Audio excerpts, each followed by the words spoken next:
ಮೊಳಕೆ ಬರುತ್ತೆ. ಹಾಯ್ ಎಲ್ರಿಗೂ, ಇದು ಸಂಡೇ ವ್ಲಾಗ್ಸ್. ಎಲ್ಲರೂ ಮನೆಯಲ್ಲಿ ಸಂಡೇ ದಿನ ಏನೇನು ಸ್ಪೆಷಲ್ ಮಾಡ್ತಾಯಿದ್ದೀರಿ ಅಂತಲೂ ಕಮೆಂಟ್ ಮಾಡಿ ಹೇಳಿ. ಫಸ್ಟಿಗೆ ಕಮೆಂಟ್ ಮಾಡಿರಿ ಅಂತ ಹೇಳ್ತಾ ಇದ್ದೀನಿ. ಐ ಹೋಪ್ ಎಲ್ಲರೂ ಚೆನ್ನಾಗಿದ್ದೀರಿ ಅಂತ ಭಾವಿಸ್ತಾ, ನಾನು ಸಂಡೇ ದಿವಸದ ತುಂಬ ರೇರು ಆಗಿತ್ತು ನಮ್ಮದು ಮನೆಯಲ್ಲಿ ಮಟನ್ ಚಿಕನ್ ಮಾಡಲ್ದು. ತುಂಬ ದಿವಸನೇ ಆಗಿತ್ತು. ಇವತ್ತಿನ ಸಂಡೇ ಸ್ಪೆಷಲ್ ಮಟನ್ ಸಾಂಬಾರು ಮಾಡೋಕ್ಕೆ ಎಲ್ಲ ರೆಡಿ ಮಾಡ್ಕೋತಾ ಇದ್ದೀನಿ. ಹಾಗೆ ಸಂಡೇ ನಾವು ಮನೆಯಲ್ಲಿ ಚಿಕನ್ ಆಗಲಿ ಮಟನ್ ಆಗಲಿ ಯಾವಾಗಾರ ಅಂದ್ಕೊಂಡಿದ್ದು ತರ್ತೀವಿ ಅಂದಾಗೆ ನಮ್ಮ ಮನೆಯಲ್ಲಿ ಬೆಳಗ್ಗೆ ಟೈಮು ಕರೆಂಟ್ ಹೋಗುತ್ತೆ. ರೆಡಿ ಮಾಡ್ಕೋತಾ ಇದ್ದೀನಿ, ಬೇಗ ಬೇಗ ಹುರ್ಕೊಂಡು ಮಿಕ್ಸಿಗೆ ಹಾಕಿ ತೆಗೆದು ಮಸಾಲೆ ಎಲ್ಲ ರೆಡಿ ಮಾಡಿಕ್ಕೋಣ ಅಂತ ನಾನು ಈ ಕಡೆ ಹುರಿತಾ ಇದ್ದೀನಿ. ಕರೆಂಟ್ ಹೋಯಿತು. ಹಾಗಾಗಿ ಬರುತ್ತೆ 1 ಗಂಟೆವರೆಗೂ ಬರುತ್ತೆ ನೋಡಿಕೊಂಡೆ, 3 ಗಂಟೆವರೆಗೂ ಬರುತ್ತೆ ಅಂತ ನೋಡಿಕೊಂಡೆ. ಕೊನೆಗೂ ಬರಲೇ ಇಲ್ಲ. ಕಾಯ್ದು ಲಾಸ್ಟಲ್ಲಿ ಹೊಟ್ಟೆ ಹಸ್ತಾಯಿತ್ತು. ನಮ್ಮ ಮನೆಯವ್ರು ಏನಂದಿದ್ರು, ಟಿಫಿನ್ ಎಲ್ಲ ಮಾಡೋದು ಬೇಡ, ಹಾಗೆ ಡೈರೆಕ್ಟು ಟೀ ರಕ್ಸ್ ಎಲ್ಲ ತಿಂದಿದ್ರಲ್ಲ, ಹಾಗಾಗಿ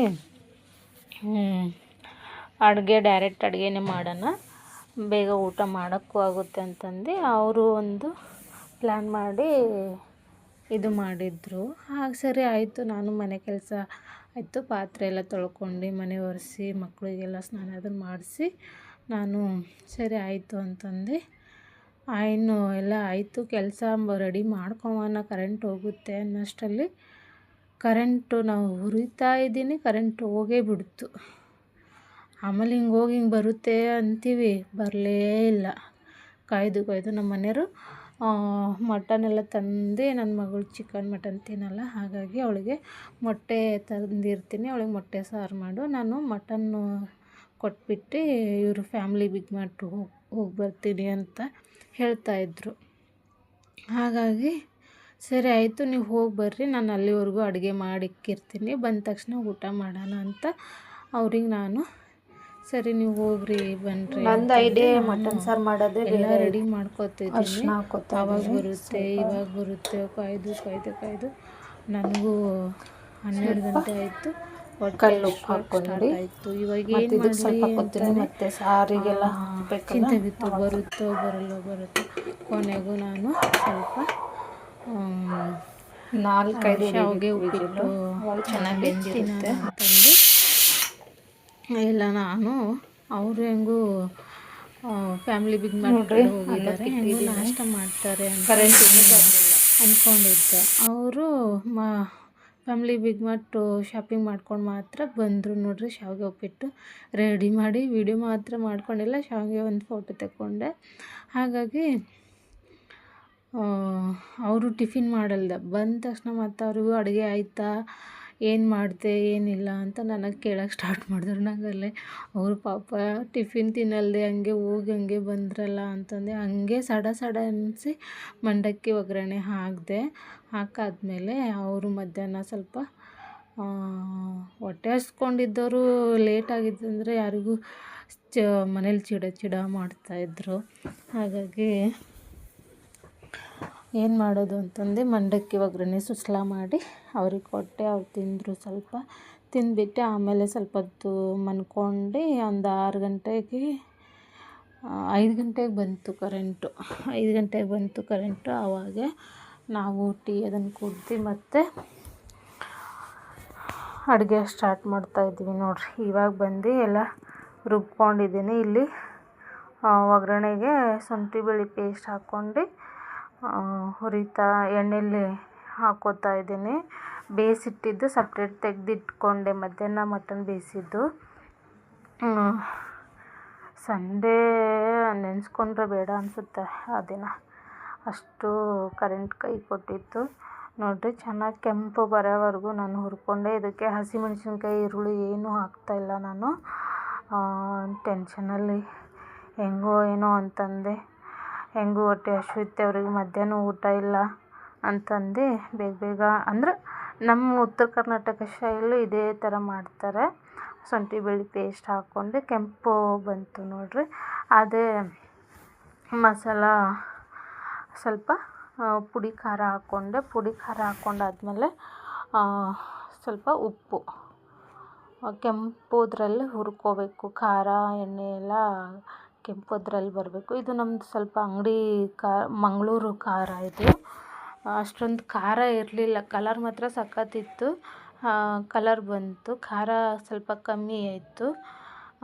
ಹಾಗಾಗಿ ಕಲರ್ ಮಾತ್ರ ಎಷ್ಟು ಖಾರ ಇತ್ತು ಅಂತ ಅಂದಂಗಿತ್ತು. ಕಲರ್ ಇತ್ತು, ಖಾರ ಕಮ್ಮಿ ಸ್ವಲ್ಪ. ನೋಡಿ, ನಾನು ರುಬ್ಕೊಂಡಿದ್ದು ಖಾರ ಮಿಕ್ಸ್ ಒಣ ಕೊಬ್ಬರಿ, ಗಸಗಸೆ, ಈರುಳ್ಳಿ ಹುರ್ಕೊಂಡಿದ್ದು ಇವಾಗ ರುಬ್ಕೊಂಡಿರೋದು ನಾನು ಮಿಕ್ಸ್ ಮಾಡ್ಕೋತಾ ಇದ್ದೀನಿ. ಮಿಕ್ಸ್ ಮಾಡಿಕೊಡೋ ಜಾರದ್ರಲ್ಲೇ ನಾನು ಸ್ವಲ್ಪ ನೀರು ಅದ್ರ ತಕ್ಕಂಗೆ ಕಲಸಿ ಇಟ್ಕೊಂಡೆ.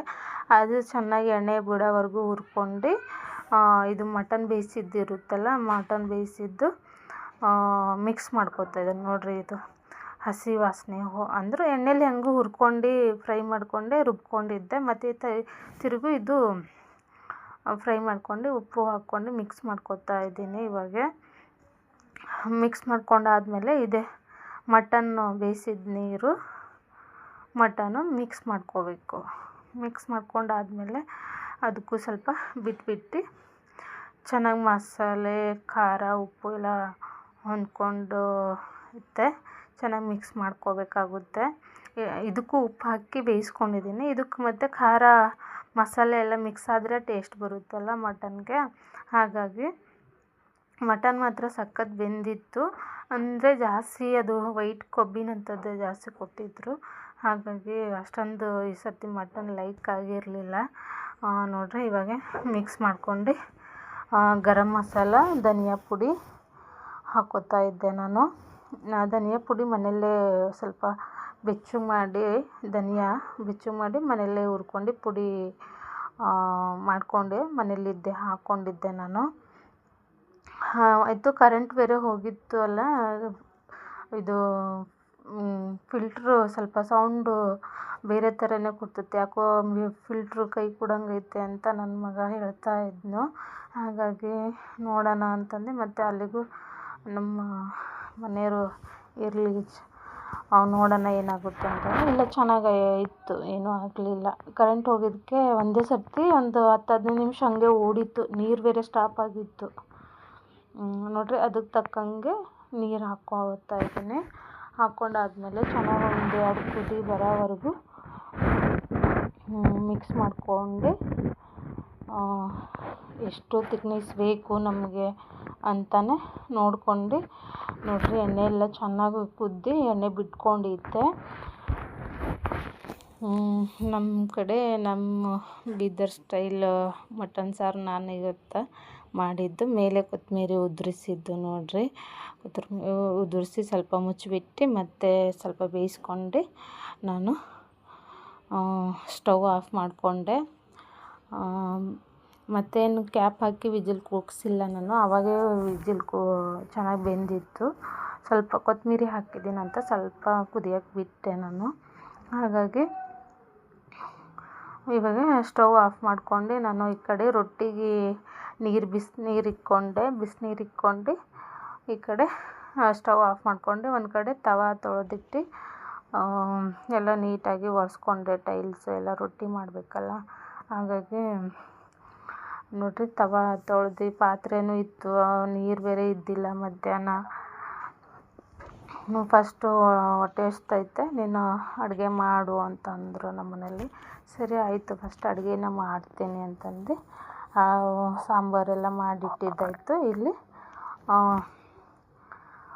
ರೊಟ್ಟಿಗೆ ನೀರೆಲ್ಲ ಕಾಯ್ದಿದ್ದಾಯಿತು. ನಾನು ತವಾ ಇಟ್ಕೊಂಡು ನೀರು ಕಲಸೋಕ್ಕೆ, ರೊಟ್ಟಿ ಕಲಸೋಕ್ಕೆ ಹಿಟ್ಟೆಲ್ಲ ಜಲ್ದಿ ಹಿಡ್ದಿದ್ದಾಯಿತು.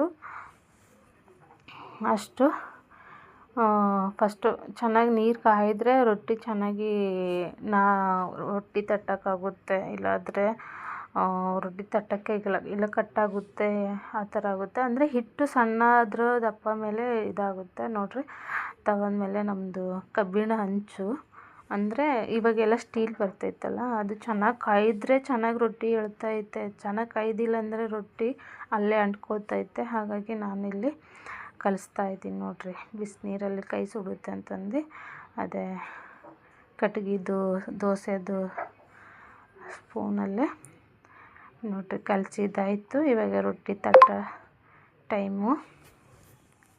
ನೋಡಿರಿ ಇಲ್ಲಿ ರೊಟ್ಟಿ ತಟ್ತಾ ಇದ್ದೀನಿ. ಎಷ್ಟು ಬಿಸಿ ಇದ್ದರೂ ಹಂಚು ಸ್ವಲ್ಪ ಡಬಲ್ ದಪ್ಪ ಇದ್ದೆ ಕೈದ್ರ ಮೇಲೆ ಚೆನ್ನಾಗಿ ಕಾಯ್ತು ಅಂದರೆ ರೊಟ್ಟಿ ಏಳುತ್ತೆ, ಇಲ್ಲಾಂದರೆ ಏಳೋದಿಲ್ಲ. ನೋಡಿರಿ ರೊಟ್ಟಿ ಮಾಡಿದ್ದಾಯಿತು. ಲಾಸ್ಟಲ್ಲಿ ನನ್ನ ಮಗಳಿಗೆ ಮೊಟ್ಟೆ ಬೇಯಿಸಿದ್ದು ಎತ್ತಿಟ್ಕೊಂಡಿದ್ದೆ. ಅವಳಿಗೆ ಮಸಾಲೆ ಎತ್ತಿಕ್ಕಕ್ಕೆ ನೆನಪಾಗಿದ್ದಿಲ್ಲ. ಒಣ ಕೊಬ್ಬರಿ ಇದ್ದದ್ದು ಇವಾಗ ಹುರ್ಕೊಂಡಿರೋದು. ಸ್ವಲ್ಪ ಮೊಟ್ಟೆ ಸಾರಿಗೆ, ಸ್ವಲ್ಪ ಮಟನ್ ಸಾರಿಗೆ ಅಂತಲೇ ಎತ್ಕೊಂಡೆ. ಅಲ್ಲಿಗೂ ಸ್ವಲ್ಪ ನಾನು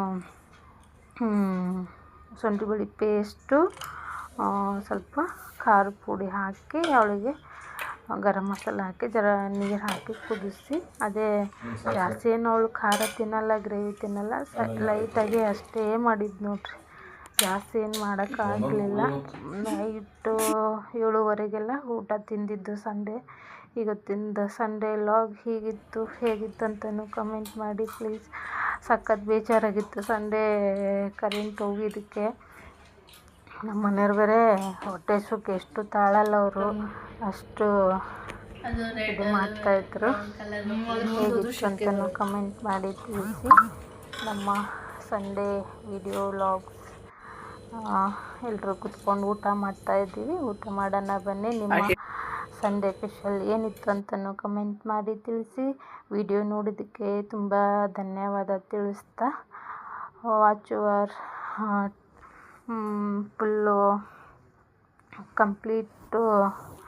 ಫುಲ್ ವಿಡಿಯೋ ನೋಡಿ ಅಂತ ಕೇಳ್ಕೊತಾ ಇದ್ದೀನಿ. Okay, take care, by.